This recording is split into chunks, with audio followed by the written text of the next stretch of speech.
Hey, bendecido, hablo contigo. La vida del creyente es semejante a un televisor. Cuando nosotros compramos dicho aparato, lo primero que hacemos es botar las instrucciones o por el contrario, guardarlas. No le damos importancia porque pensamos que es solamente subir y bajar volumen y cambiar de canales. Cuando comenzamos a utilizar el televisor, subimos, bajamos volumen, cambiamos canales, pero llega ese día en que oprimimos un botón al que nunca hemos manejado. Nos sale una ventana en el televisor que indica un asunto diferente que desconocemos y comenzamos a darle enter y terminamos desconfigurando el televisor. A usted y a mí nos entregaron un manual que se llama Biblia, que hace muchos años la gran mayoría de personas la tienen abierta en la mitad de su sala, en el Salmo 23 o en el Salmo 91, y lleva años leyéndose sola. ¿Qué tenemos que hacer normalmente cuando el televisor se desconfiguró? Tenemos que buscar al técnico o al diseñador, porque el manual habla del manejo, más no de volver a configurarlo. En la Biblia encontramos la única manera que Dios dejó para conocerlo, su palabra. Por ende, como tenemos la vida desconfigurada totalmente, tenemos que volver al principio. Tenemos que tomar el manual para que podamos aprender a caminar y a vivir conforme Dios nos enseñó. Porque creímos que la vida era tomar las decisiones que yo quisiera cuando quisiera sin ninguna repercusión. Pero cada decisión tiene una consecuencia. Todos tenemos que entender que Dios nos creó en perfección, que el pecado no nace en el hombre.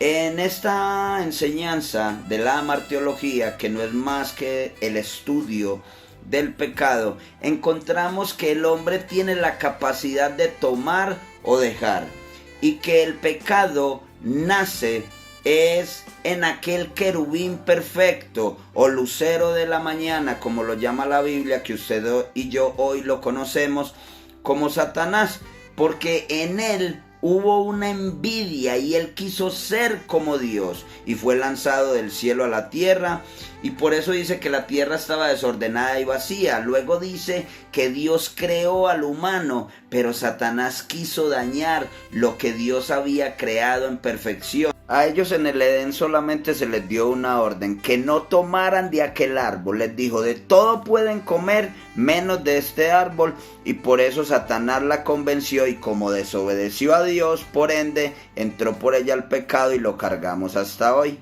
Por eso Satanás siempre nos sirve en bandeja de plata todo aquello que va en contravía de lo que Dios ha dicho que es bueno. Pero Satanás no nos puede obligar a pecar. Por eso no podemos echarle la culpa a Satanás de las decisiones que usted y yo hemos tomado hasta hoy. A Dios nos lo tomó por sorpresa que usted y yo hoy fuésemos pecadores. Pero no podemos echarle la culpa a un padre por las decisiones que toma cada hijo.